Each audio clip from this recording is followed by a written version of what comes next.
For Canada, the fall of the Berlin Wall holds a special significance. It marked the culmination of 40 years of foreign policy objectives pursued in partnership with NATO allies.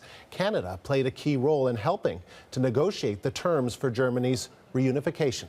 Brian Mulroney was Prime Minister at the time. To reflect on that historic day, Mr. Mulroney joins us now on the phone. And sir, thank you again for joining us today. Happy to be with you, Andrew. And so what were your recollections of that day when the wall finally fell?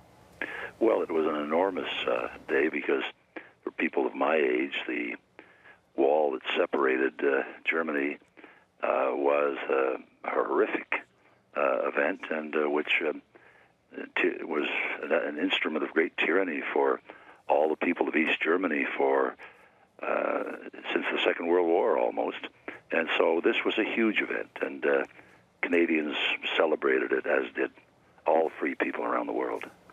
And sir, can you tell us a little more about the role that you played and that the Canadian government played in terms of trying to bring leaders, especially in Europe, on side to the idea of Germany being reunited?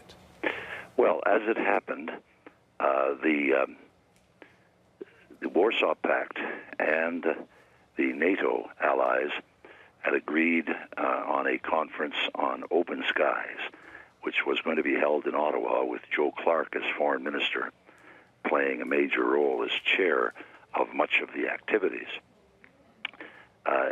This was in February, after the wall came down in November of '89, so this would have been February of 1990. I had a breakfast at 24 Sussex for Jim Baker, who was Secretary of State of the United States, Edward Shevardnadze, who was Foreign Minister of the Soviet Union, and Joe Clark, who was Foreign Minister of Canada, and myself. And it was at that breakfast where a decision was made by the two leading powers, and with Canada's support and Joe as effectively chairman, that the Open Skies Conference, which brought in, as I say, the Warsaw Pact and NATO sitting in Ottawa, would be essentially transformed into a conference on the reunification, the structure and the manner in which Germany could be reunited. And that's how it began. That's how sometimes we're over to agendas and what have you, and plans are overtaken by huge international events. This was one of those occasions. It started out one way and ended up another. And Margaret Thatcher, I know that you had a special relationship with the British Prime Minister at the time. She and Britain and Western Europe, they didn't want reunification of Germany. How did you convince her otherwise? Well, what happened was that we agreed upon, under, as I say, Mr. Clark's chairmanship, we agreed upon a formula of 2+4, whereby the two Germanys would deal with the internal matters of reunification, while the four occupying powers would be kind of the guarantors of the success of the entire experiment. All of the European countries, by and large, opposed reunification, the Brits in particular, led by Margaret. And that is understandable because of the terrible consequences of two German invasions in 60 years across Europe. And so they didn't want to see German reunification for all kinds of quite valid reasons. But it was Canada, the United States, and the Soviet Union that in the end helped overcome much of the opposition in Europe and brought this together. That was the report that Chancellor Kohl made to the Bundestag a few years later when he reported on reunification and said that the countries that had mattered to him in this were the Soviet Union, Canada, and the United States, of course. And I just want to let our viewers know that as we're speaking to you, sir, we're showing some file footage of Helmut Kohl, but we're also showing the scene at the Brandenburg Gate. And Mikhail Gorbachev, people may say, I think I recognize him. Yeah, it is, in fact, Mikhail Gorbachev, who was the Soviet leader at the time. He is at these ceremonies taking place right now in Berlin. You mentioned, sir, Helmut Kohl. You also had a special relationship with him. He was the Chancellor of West Germany at the time. Can you give us an insider's view on his of his vision, which led to the reunification of Germany. And more specifically, I know that there was quite an emotional moment that he had with you, right? Well, let me, if I could, just give you two quick anecdotes. One in 1985, 5 years before, when President Reagan held a small dinner of the G7 leaders in New York at the United Nations.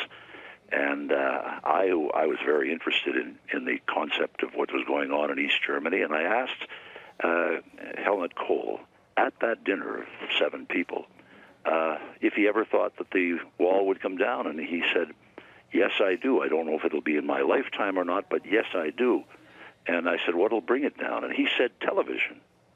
And Margaret Thatcher said, "Helmut, what is so good about German television that's going to bring the wall down?" And Kohl said, "The commercials. 97% of East Germans have access to West German television with these magnificent commercials of consumer products available. And when they want them badly enough, that wall is going to come down." Well, nothing more was said about it that night. And let me jump ahead. The wall is down. We are about, I don't know, I'm going to say 1998 perhaps. And Mila and I were in Europe, in Berlin on business. And I was having lunch with Helmut Kohl from a restaurant where we could see right the Berlin Wall down and leading the Brandenburg Gates, leading right to West Berlin, because we were in East Berlin at the hotel. And I said to Helmut, Helmut, did you ever think when we were going through all of these initiatives, all those years, and the fights to make this happen, do you ever think this was really going to happen? And there was no answer. And I turned around after a second and looked at him, and the tears were streaming down his cheeks.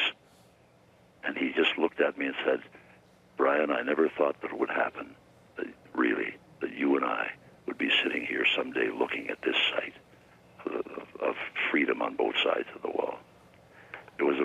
Kohl was a magnificent leader, great chancellor, one of the main architects of the unity of Europe, responsible for the euro and much of the European cohesion that we see today.